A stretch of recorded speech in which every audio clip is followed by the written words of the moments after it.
prácticamente nos quedan 4 clases. Con las 2 últimas 2 vamos a ver lo que es el módulo número sexto y finalizamos. Hay un alumno que se examinó y sacó 30 en el primer parcial y me sacó 40 ahorita. Yo creo que es de esa sección. Ya vamos a ver si tenemos tiempo de ver de quién es. El día de hoy, jóvenes, vamos a ver lo que son derechos de los pueblos indígenas, pero desde otro punto de vista. Hoy vamos a ver lo que es la cosmovisión y lo que es cosmovisión y lo que es la espiritualidad. Vamos a ver lo que es el Popol Vuh y vamos a ver lo que es derecho a su autonomía y su política económica. Cuando nosotros iniciamos a estudiar lo que es los derechos de los pueblos indígenas, los mirábamos de otro punto de vista. Hoy lo vamos a ver en base a su derecho más que todo consuetudinario y en base a aspectos del cosmos, de la espiritualidad, así mismo como lo es el Popol Vuh.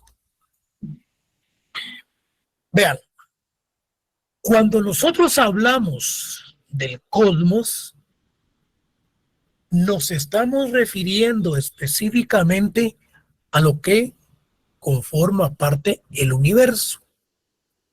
El cosmos, pues en otras palabras, es el universo. Entonces, ese derecho a la cosmovisión de los grupos mayas, ese derecho de la cosmovisión, ¿en qué consiste? Consiste en prácticas, consisten en esos estudios y análisis que realizaban los pueblos mayas con respecto al universo, el agua, la luz, la naturaleza, la luna, el sol. Eso es lo que conforma el cosmos, lo que conforma lo que es el universo. Y cuando nos referimos a la espiritualidad de los derechos de los pueblos indígenas, nos estamos refiriendo prácticamente a esa conducta, a esa parte del ser humano que actúa en base a sus costumbres, a su ética, en base a su moral, en base a lo que sus ancestros les han enseñado, en base a esos aspectos eminentemente espirituales, como la conducta, actuar bien, ser responsable, actuar dentro de los cánones que regulan aspectos de los grupos étnicos. Entonces, entrando ya en materia, ¿cómo vamos nosotros a analizar lo que es la cosmovisión? Como las opiniones, ese conjunto de creencias que conforman la imagen o concepto general del mundo que tiene una persona.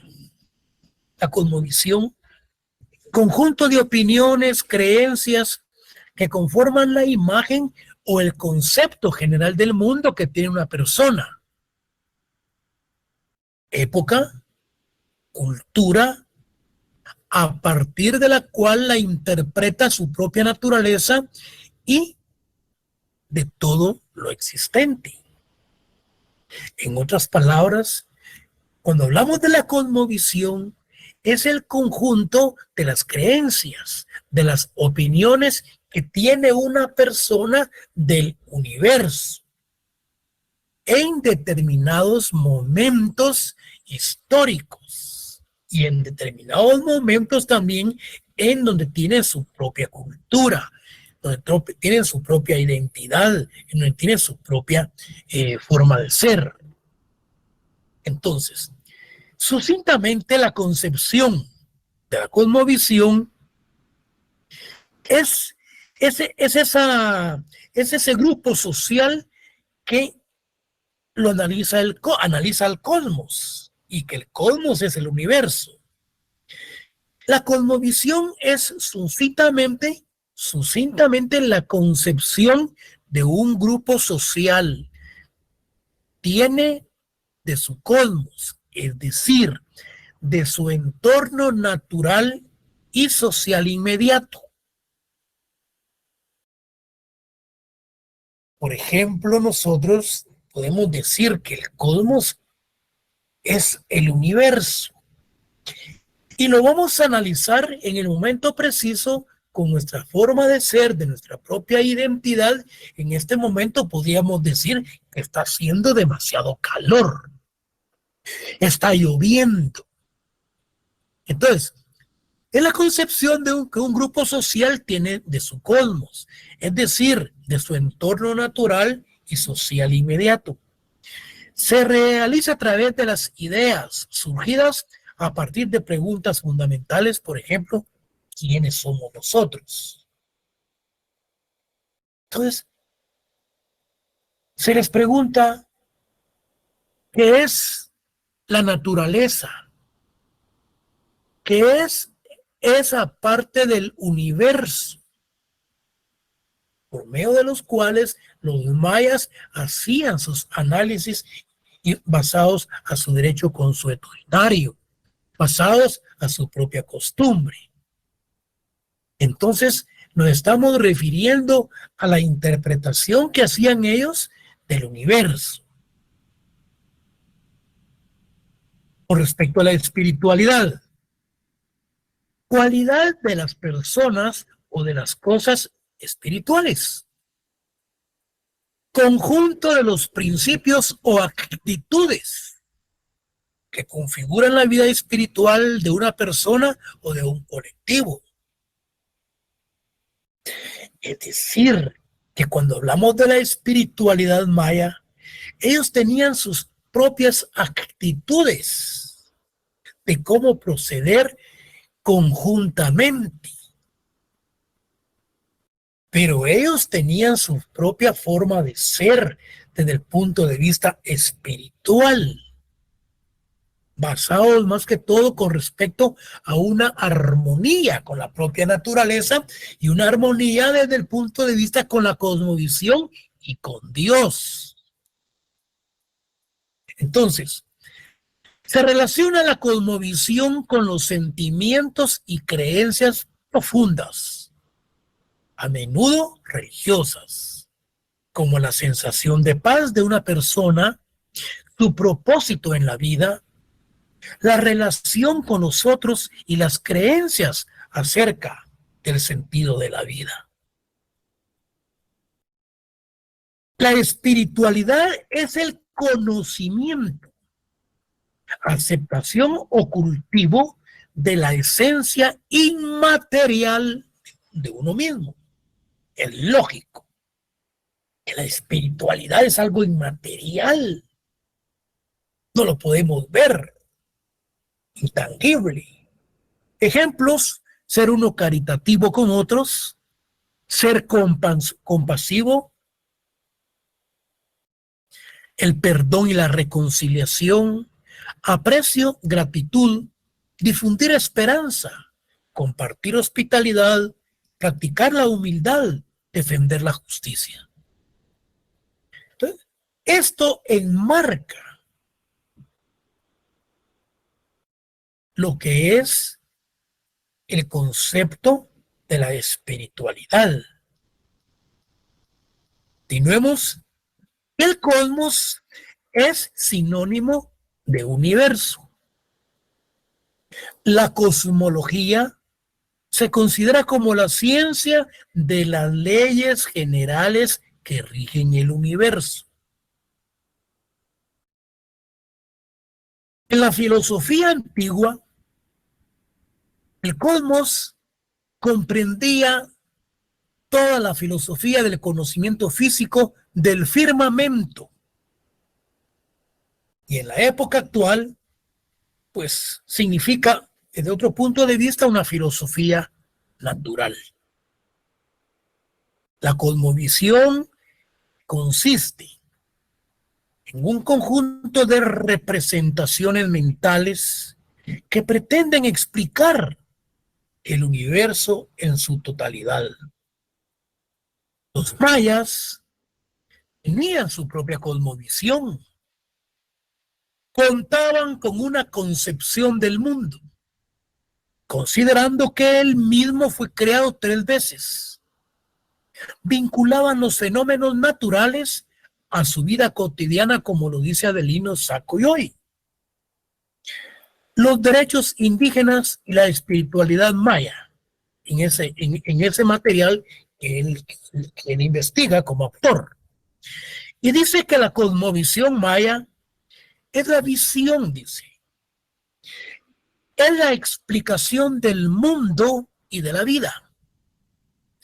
Es la práctica de un sistema de valores que relaciona y explica al ser humano, la naturaleza, el tiempo, la vida y las cosas como una totalidad de relaciones de un sistema vivo. Es el cosmos. Vean ustedes qué interesante estos aspectos cuando nos relacionamos a ver su contenido filosófico con respecto al cosmos y con respecto a la espiritualidad y cómo los mayas la interpretaban.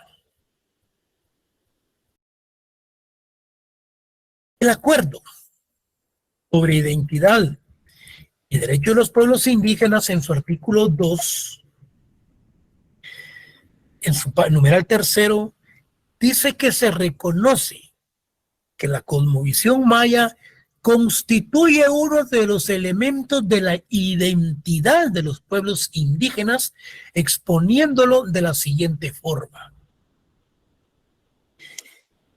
El acuerdo sobre identidad de los pueblos indígenas dice que estos aspectos relacionados con la cosmovisión maya es una identidad. Desde luego, cuando nosotros decimos cuáles son los elementos fundamentales de la identidad de los grupos tribales, su derecho consuetudinario, su forma de ser, sus idiomas, su forma de vestir. Esa es la identidad. Sin embargo, el acuerdo sobre identidad dice que el acuerdo sobre identidad y derechos de los pueblos indígenas considera la cosmovisión como parte de la identidad de dichos pueblos. La cosmovisión se basa en la relación armónica, dice, de todos los elementos del universo. Entonces, esa cosmovisión es una interpretación desde un punto de vista de paz, de un punto de vista de tranquilidad, en donde se analiza desde el punto de vista armónico de todos los elementos que conforman el universo, en el que el humano es solamente, no solo es un elemento más. Por ejemplo, la tierra es la madre que da la vida y el maíz es un signo sagrado de esta cultura. Entonces, esta cosmovisión se ha transmitido de generación en generación a través de la producción material y escrita, por medio de la tradición. Es decir, Esta cosmovisión se ha transmitido de generación en generación a través de la producción material y escrita por medio de la tradición, en la que la mujer ha jugado un papel importante. La cosmovisión maya es una filosofía que enseña a vivir de acuerdo con Dios, respetando a todos los elementos para lograr una vida en armonía y equilibrio. Es la interpretación que se hace de conformidad con los acuerdos de los derechos de los pueblos indígenas con respecto a la cosmovisión. La espiritualidad maya se considera como el conjunto de los conceptos y valores que permiten una visión de la conexión y respeto hacia el cosmos. Entonces, fíjense cómo se amarra esto.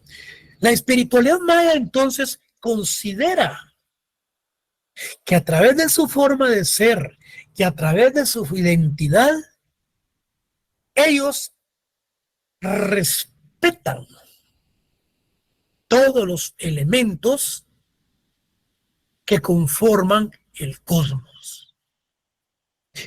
Y ellos pretenden dar respuestas a las preguntas acerca del universo, que les permitía una vida sana física y mental en perfecta armonía con la creencia de un Dios omnipotente, creador de la naturaleza y del ser humano, amo y señor de todo lo que existe, bondadoso y con capacidad de perdonar, y su desarrollo se realizó sin perder la relación respecto con su creador.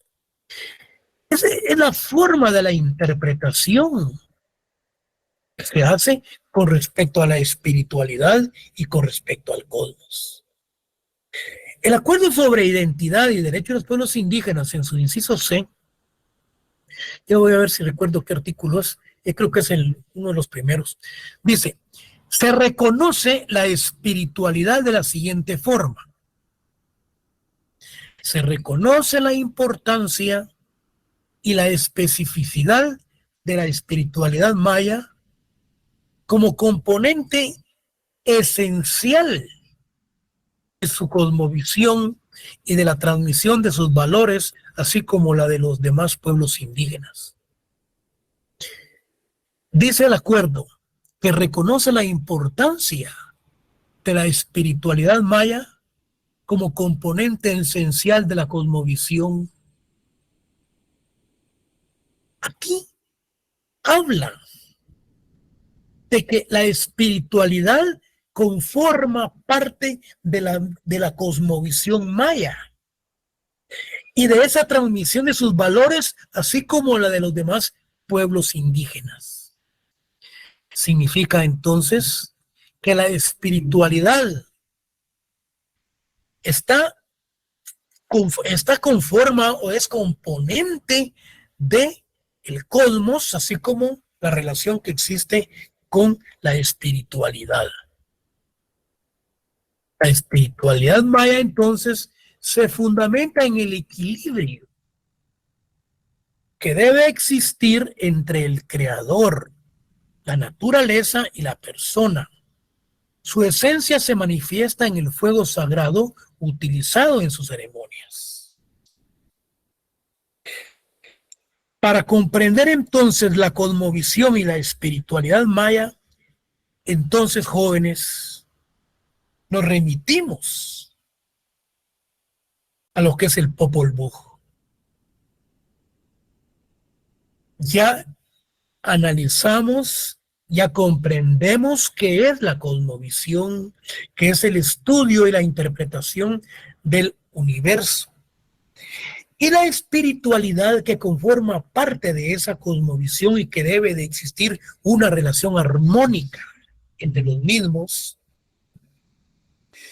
pero como parte fundamental para comprenderla es necesario que nosotros conozcamos en parte o conozcamos qué es el Popol Vuh. El Popol Vuh, como el Corán, es el libro sagrado de los musulmanes. Como los cristianos tienen la Biblia, el Popol Vuh es el libro sagrado de los quichés. ¿Y qué significa Popol Vuh? Es el libro del tiempo, es un libro de los acontecimientos. En él se explica el origen y la creación del universo, o sea, su cosmovisión, tu forma de ver cómo se origina la humanidad. Si ustedes, cuando tengan tiempo, ingresan a internet y ponen ahí película del Popol Vuh, jóvenes, ahí van a salir iniciándose con unos muñecos y con unas caricaturas tipo estelas mayas, en donde se inicia y cómo es la conformación del mundo. Yo sé que muchos tal vez ya la vieron y no le pusieron atención cuando vieron cosas que no tenían. Ustedes no sabían que, tal vez sabían que estaban viendo, pero no le dieron la importancia de la interpretación y del mensaje que estaba dando la película con sus actores animados. Yo lo analizo desde ese punto de vista. Yo ya vi parte de la película, pero ahora que estoy analizando a fondo lo que es el Popol Vuh, yo recuerdo entonces ahora y tomo más en cuenta, le doy más importancia a esa creación de los mayas. ¿Cómo fue que se conformó el mundo? ¿Cómo se conformó el universo? ¿Quiénes participaron en el mismo? ¿Y qué fue lo que sucedió? Entonces, para comprender la cosmovisión y la espiritualidad maya, es necesario que nos remitamos al Popol Vuh, que significa libro del tiempo, un libro de acontecimientos. En él se explica el origen y la creación del universo, o sea, su cosmovisión, su forma de ver cómo se origina la humanidad. En el transcurso de la historia se ha observado que en las diferentes sociedades las religiones tienen su propia visión de la creación. Yo les mencionaba anteriormente, los cristianos la tienen plasmada en la Biblia, los musulmanes en el Corán, los mayas en el Popol Vuh, por lo que al respecto veremos parte mística de dicho documento para comprender su cosmovisión y espiritualidad, en la que se expone con claridad su creación. Entonces, el Popol Vuh significa literalmente libro de la estera. Cuando hablamos que significa libro de la estera, es como que estuviera en una alfombra, formado en una alfombra, lo cual entre los pueblos mesoamericanos se entendía como símbolos de la autoridad y del poder de los reyes. El Popol Vuh era un símbolo de poder, principalmente de los reyes. Es conocido como libro sagrado de los mayas, que relata múltiples hechos de la vida del pueblo quiché hace años atrás. Entonces, el Popol Vuh es uno de los textos más importantes de la literatura indígena, el cual explica muchos hechos importantes. En él están varios datos sobre la cosmovisión maya, así como de mitos y relatos históricos del pueblo quiché. Algunos datos históricos apuntan que este texto fue escrito en el siglo XVI, aproximadamente.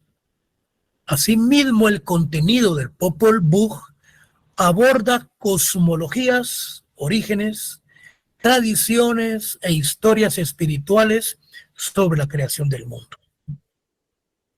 Entonces, El Popol Vuh es el libro sagrado de los quichés, en donde en el mismo se miran tradiciones, historias espirituales, principalmente cómo es que se conforma el mundo. A pesar de que se desconoce a los autores, se cree que fue escrito por miembros prominentes de la nobleza del reino quiché, el cual dominaba una extensa región del altiplano guatemalteco durante la conquista española. En varios de sus capítulos están plasmadas las aventuras de los dioses gemelos Hunahpu y Xbalanque. En esa película, jóvenes, ustedes van a ver actuar a Hunahpu y a Xbalanque, su forma de participación y qué se decían entre ellos, porque ya hay traducción, científicos ya analizaron todo lo que es el Popol Vuh, y en la película pues hablan ellos de lo que es la creación del mundo. No obstante, el texto más antiguo que se conserva del Popol Vuh es una transcripción del texto quiché hecha a principios del siglo XVIII por el fraile dominicano Francisco Jiménez, quien también hizo la primera traducción al español. Esa versión es la más próxima a los textos originales. Se sabe que este manuscrito se encuentra en la biblioteca de Newberry, en Chicago, en los Estados Unidos. Esto debido a que en 1861 se publicó por primera vez en forma completa y desde entonces se han hecho varias ediciones y traducciones. El Popol Vuh contiene numerosas narraciones unidas dentro de un todo religioso, los mitos, los ritos y las figuras exotéricas que aquí se transcriben parte de la espiritualidad y lo objetivo. Nos vienen a revelar el origen de los actuales ritos religiosos indígenas de Guatemala, remontándolo hasta los tiempos más antiguos. En un texto sagrado maya que narra los mitos de la creación y describe las primeras dinastías humanas. Este es uno de los pocos textos sobrevivientes de la época, pues la mayoría de los libros indígenas fueron destruidos por sacerdotes durante la época colonial. Aquí se dio parte de lo que vimos en las cátedras anteriores de un etnocidio cultural, la destrucción de la cultura de los grupos étnicos. El Popol Vuh es el nombre de una recopilación bilingüe de narraciones míticas, legendarias e históricas del pueblo quiché o quiché, el pueblo indígena guatemalteco en mayor cantidad de población. Libro de gran valor histórico espiritual, ha sido llamado el libro sagrado de los mayas. Es increíble esto que hemos analizado y hemos estudiado en este momento. Cuando hablamos de lo que es la cosmovisión, cuando hablamos de lo que se conforma que es el universo, su interpretación, cómo interpretamos también la espiritualidad maya y cómo es la participación que para poder interpretar tanto lo que es la cosmovisión y la espiritualidad es sumamente importante que nosotros veamos o viéramos parte de lo que es el libro sagrado de los mayas, que es el Popol Vuh. Continuemos. ¿Cuál es el derecho a su autonomía y política económica de los grupos étnicos? Hemos venido estudiando y analizando de los derechos de los pueblos indígenas. ¿Cuáles son esos derechos? ¿Qué es lo que ellos buscan? Ese reconocimiento fundamentado en el artículo 66 constitucional. A través de la firma de los acuerdos de paz, los grupos étnicos han logrado grandes avances. con respecto a su autonomía administrativa y con respecto a su autonomía política. Si nosotros hablamos del derecho de su autonomía política, autonomía, con respecto de su autonomía, permíteme un segundo. Derecho a su autonomía política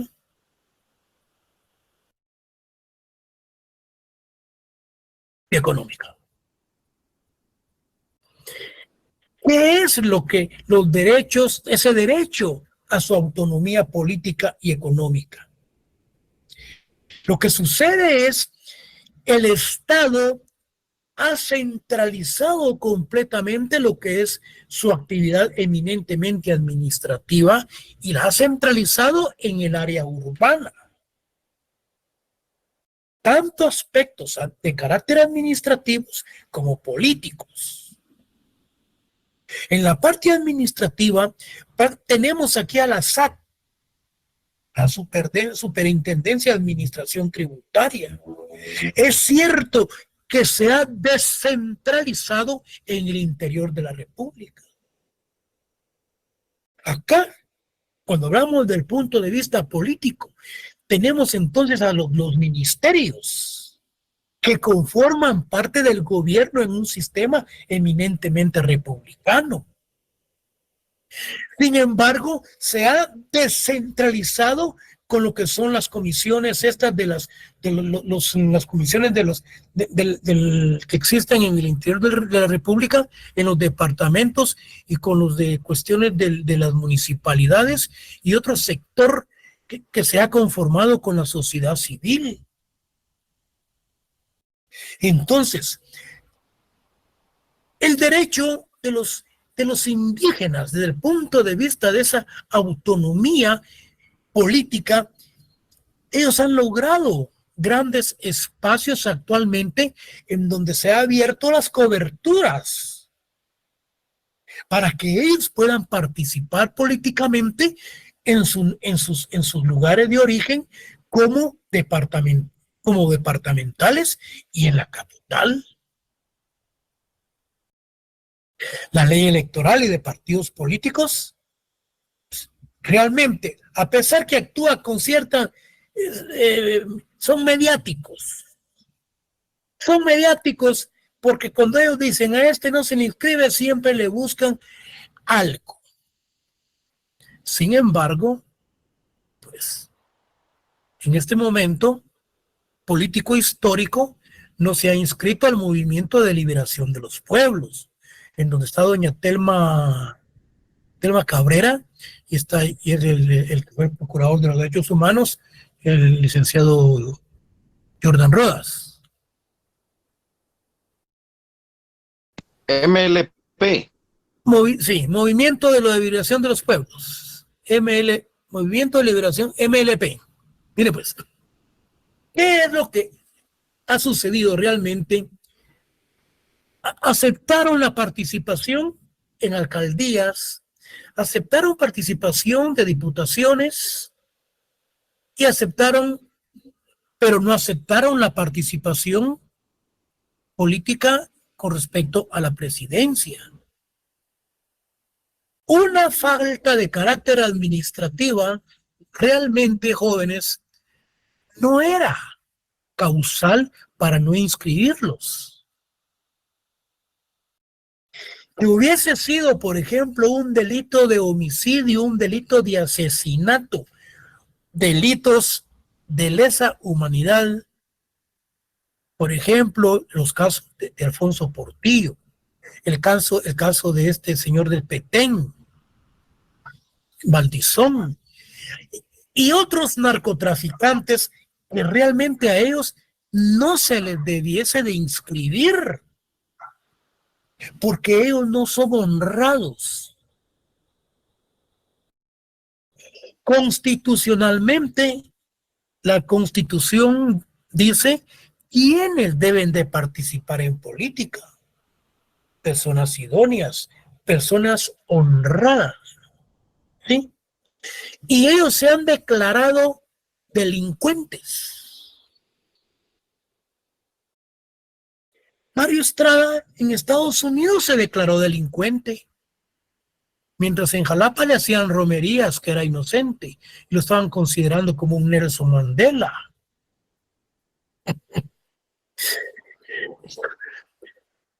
Miren, Alfonso Portillo, asesino. Cuando estudió en México mató a su compañero de estudio, a su compañero, otro abogado. Valdizón, otro delincuente, que se han declarado delincuentes en Estados Unidos para que les rebajen las penas y que están arrepentidos de lo que han hecho. Miren, gallina que come huevo aunque le quemen el pico. No se compone. A ellos sí, definitivamente, no se les puede inscribir. ¿Cómo van a inscribir, por ejemplo, a una persona que se declara que es delincuente en un tribunal? Y aquí vienen diciendo de que son inocentes y teniendo pruebas fidedignas que se han declarado culpables de la participación de ciertos hechos delictivos. Nuestra ley es hecha a la ley, hecha a la trampa. Hay que analizar y estudiar detenidamente la causal. ¿Por qué no fue inscrito el partido de Movimiento de Liberación de los Pueblos? Por una falta administrativa que detectó la Contraloría de Cuentas en contra de Jordan Rodas, no los inscriben. Eso está con dedicatoria. La Corte Suprema de Justicia, la Corte de Constitucionalidad, el Tribunal Supremo Electoral, señores, no los inscribieron.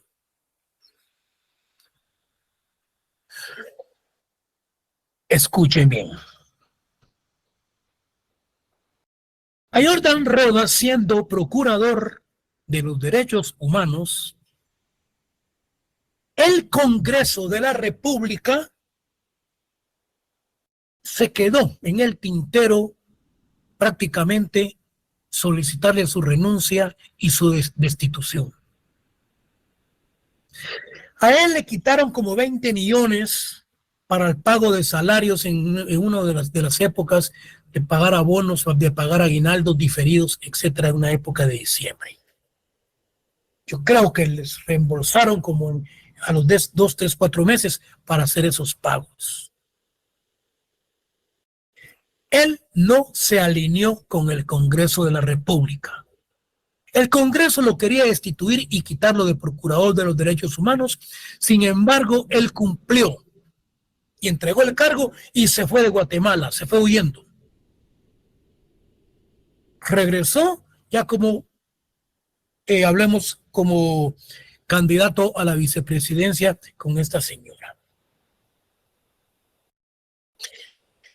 ¿Quiénes le estaban pidiendo la renuncia o lo iban a destituir? El Congreso. ¿Quiénes nombraron a los magistrados del Tribunal Supremo Electoral?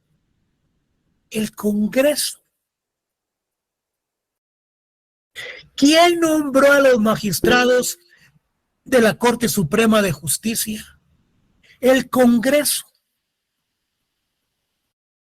Entonces el Congreso le dijo a la Corte y también al Tribunal Supremo Electoral que no lo inscriban. Cobraron su factura política y no los inscribieron.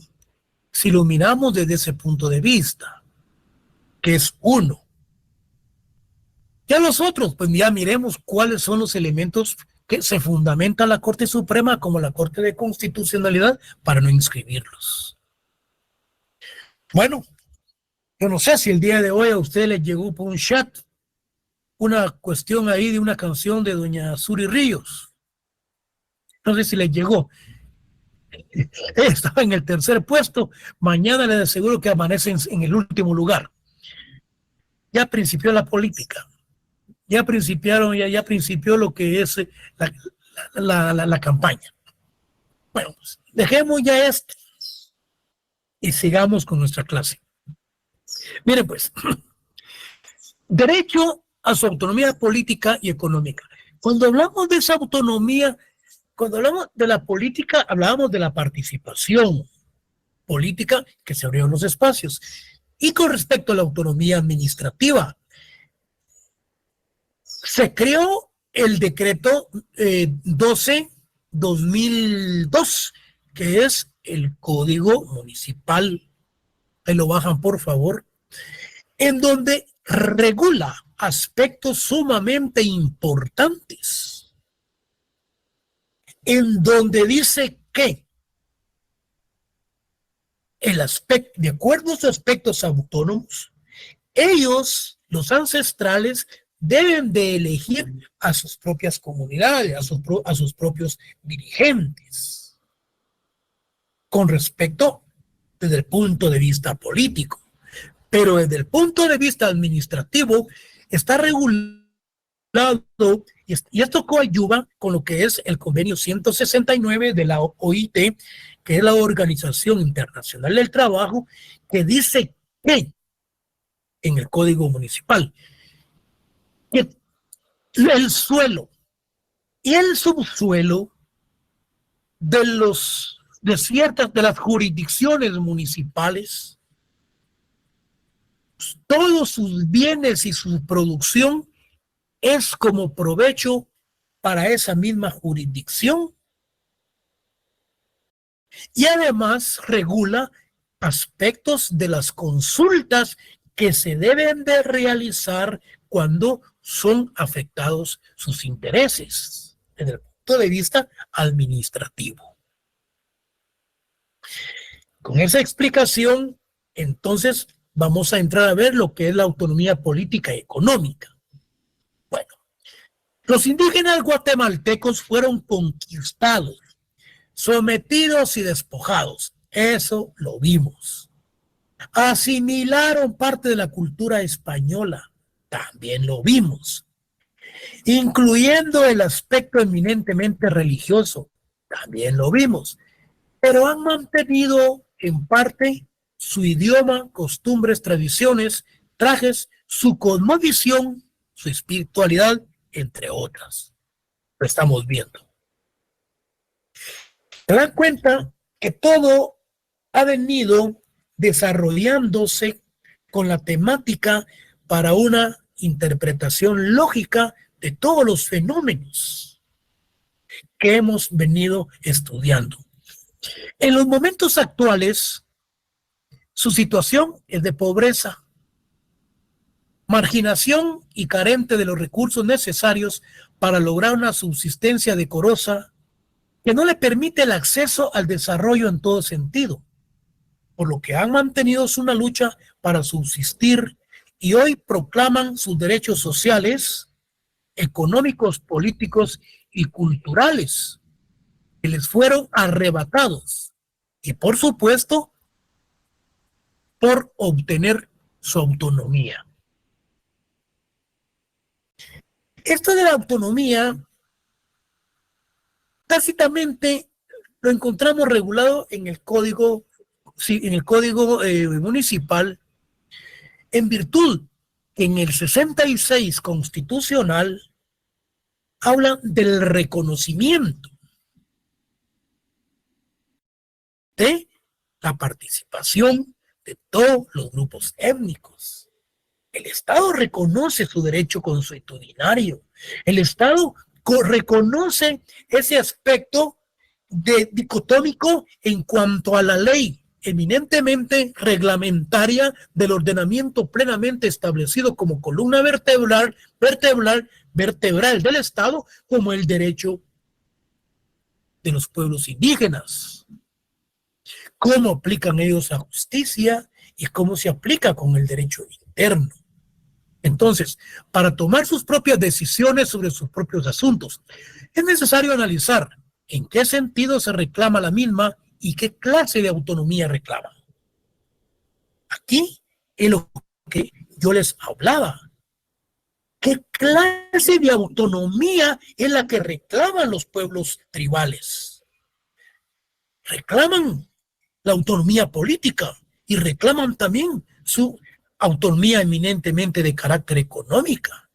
Yo les expliqué en qué consiste la autonomía política y la económica. ¿Qué nos dice Héctor Díaz Polanco? Nos dice que la autonomía también se entiende como un régimen especial que configura un gobierno propio, o sea, un autogobierno para ciertas comunidades integrantes, las cuales escogen así autoridades que son parte de la colectividad, ejercen competencias legalmente atribuidas y tienen facultades mínimas para legislar acerca de su vida interna y para la administración de sus asuntos. Significa entonces que debe de existir esa descentralización. Cuando hablamos de esa parte de la autonomía que se le debe de dar a los grupos étnicos para que puedan ellos participar en la vida política como en la vida económica. Entonces dice, para ciertas comunidades integrantes, las cuales se escogen hacia autoridades que son parte de la colectividad, ejercen competencias legalmente atribuidas y tienen facultades mínimas para legislar acerca de su vida interna y para la administración de sus asuntos. Es decir, que con esa propia autonomía que tienen los grupos étnicos, tienen ellos y buscan su elección para su propia administración y sus propias elecciones.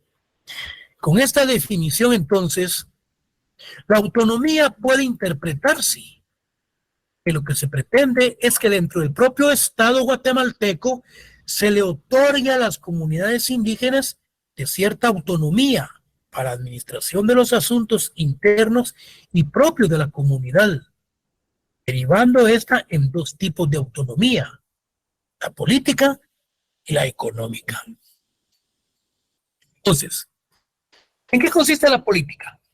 Autonomía política constituye una forma de descentralización. Los pueblos indígenas guatemaltecos, mediante su autonomía política, pretenden gobernarse con sus propias leyes. Cuando hablamos que pretenden gobernarse con sus propias leyes, estamos hablando de un derecho prácticamente consuetudinario en la forma de la aplicación de las penas. Y estas autoridades, y así obtener una participación directa en la actividad política. Bueno, cuando hablamos de la parte económica y cultural del país, dice, directa en la actividad política, económica y cultural del país y tener su propio gobierno. Autonomía que de cierta manera se ha ejercido, ya que es evidente que las comunidades indígenas han resuelto sus controversias internas con la práctica de su derecho consuetudinario e indígena, el cual ha sido aplicado por sus autoridades ancestrales. Esta autonomía pretende lograr un desarrollo local de las comunidades indígenas en vista de que han estado excluidas por el Estado central y por las corporaciones municipales. Esto no ha permitido que la educación, la salud, urbanismo y otras obras de infraestructura hayan llegado a dichas comunidades, lo cual es una necesidad para lograr el desarrollo del país. Es decir, entonces, que el gobierno centraliza lo que es la actividad eminentemente política. El gobierno y tanto como las municipalidades también centralizan esa actividad. Y por lo tanto limitan a que los grupos étnicos, los grupos indígenas del país, se les coarte, se les limite su participación. Sin embargo, con la creación del Código Municipal, ellos han logrado entonces muchos avances en cuanto a la participación. Y hablamos entonces de la de autonomía económica. Pretende ejercer control de los recursos naturales del suelo o subsuelo que se encuentran en sus territorios, que sea la propia comunidad la que decida sobre la forma de explotación de dichos recursos, para que el producto obtenido esté al servicio de la comunidad en el tener participación en los programas que tengan relación con sus recursos y sus vidas. ¿Por qué? Por la misma intromisión de las empresas extranjeras que vienen a hacer las explotaciones mineras en determinadas jurisdicciones y que realmente que les den el 1%, dádiva, el 1% o menos de lo que ellos están explotando y están, además de la explotación, lo están sacando, explotando. Realmente es una situación penosa para estos pueblos que están siendo prácticamente no dañados con respecto al ambiente, sino que también están dañando sus jurisdicciones. En el acuerdo sobre identidad y derechos de los pueblos indígenas se plantea cierta autonomía de los pueblos indígenas. Dice, se reconoce la proyección que ha tenido y sigue teniendo la comunidad maya y las demás comunidades indígenas en lo político, lo económico, social, cultural y espiritual. Esto es lo que nos dice el acuerdo. Su cohesión y dinamismo han permitido que los pueblos mayas, garífuna y xinca, conserven y desarrollen su cultura y forma de vida, no obstante la discriminación de la cual han sido víctimas. Y lo que yo les mencionaba, de estos compromisos se promulgó en el Congreso de la República el decreto número 12/2002, o sea, el código municipal.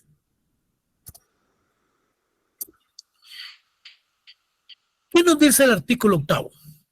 Inciso C. Establece como elemento básico del municipio la autoridad ejercida en representación de los habitantes, tanto por el Consejo Municipal como por las autoridades tradicionales. Por el Consejo Municipal como por las autoridades tradicionales propias de las comunidades de su circunscripción. Independientemente de que existe un consejo municipal, se le debe de dar participación también a ciertas personas de la comunidad que han sido nombradas para una participación. Dicho código constituye una ley ordinaria donde se reconoce la autoridad de las comunidades indígenas, lo que es un paso positivo en sus reclamaciones. El artículo 26 se reconoce la participación de sus autoridades en la solución de conflictos de límites jurisdiccionales entre las comunidades. El día del examen, yo les puedo preguntar a ustedes, dentro de las instituciones que tienen que participar o dentro de las autoridades que tienen que participar en la solución de conflictos jurisdiccionales, por ejemplo, el caso de Sololá, Santa María y Iztahuacán. ¿Qué institución es la que debe de participar en la misma y donde usted se fundamenta? No me voy a poner la Secretaría de Asuntos Agrarios. No me voy a poner frontierra o con tierra, porque yo le estoy diciendo que es el artículo 25 del Código Municipal, en donde preceptúa que son el Consejo Municipal junto con las autoridades que tienen que mediar. No me vayan a poner que es la Policía Nacional Civil, ni mucho menos el Ejército, que los tiene en paz. Y eso me lo ponen los que no han recibido la cátedra. Pero los que están recibiendo la cátedra saben que el artículo 25 del Código Municipal, que aquí lo tengo, ya le leí la parte más o menos resumida, que habla de la resolución de los conflictos del mismo. El artículo 55 que reconoce las alcaldías indígenas. El artículo 65 reconoce la consulta a las autoridades indígenas cuando el asunto afecte sus derechos e intereses. Este artículo 65 tiene mucha relación con el artículo 6 del convenio 169 de la OIT, cuando se relaciona que cuando hay alguna explotación minera debe de practicarse una consulta popular, una consulta en la jurisdicción donde se va a realizar las explotaciones para ver si existe consenso, si hay aceptación o hay negación. Este artículo 65 se fundamenta con el sexto relacionado con el 65, con el sexto del convenio 169 de la OIT. Vamos a ver esto.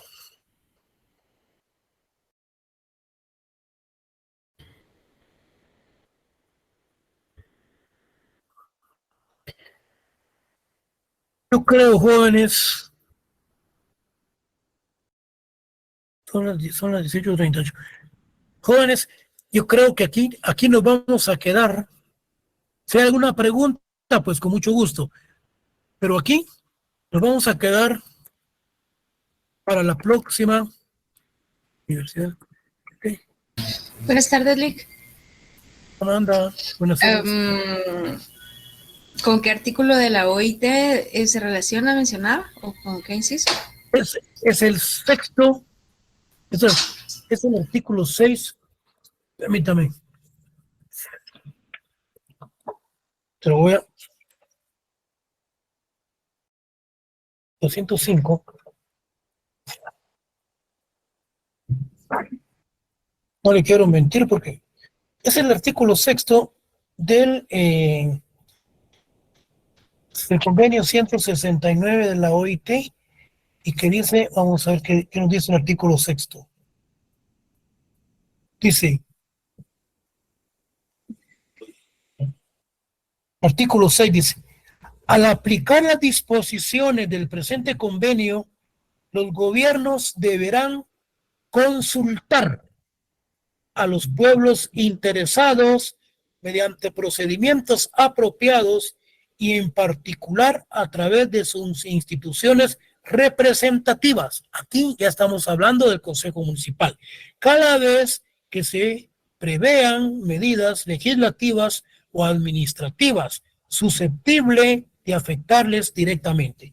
Artículo 6 del convenio 169 de la OIT, que tiene mucha relación con el artículo, decíamos,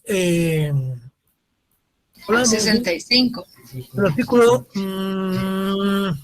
65, creo. No, con el artículo 25 del Código Municipal. Ok, gracias. Artículo 25 del Código Municipal y el artículo 6 del convenio 169. Otra duda, jóvenes, ahí nos vamos a quedar y nos miramos el próximo día de clase. Si hay alguna duda, pues con mucho gusto.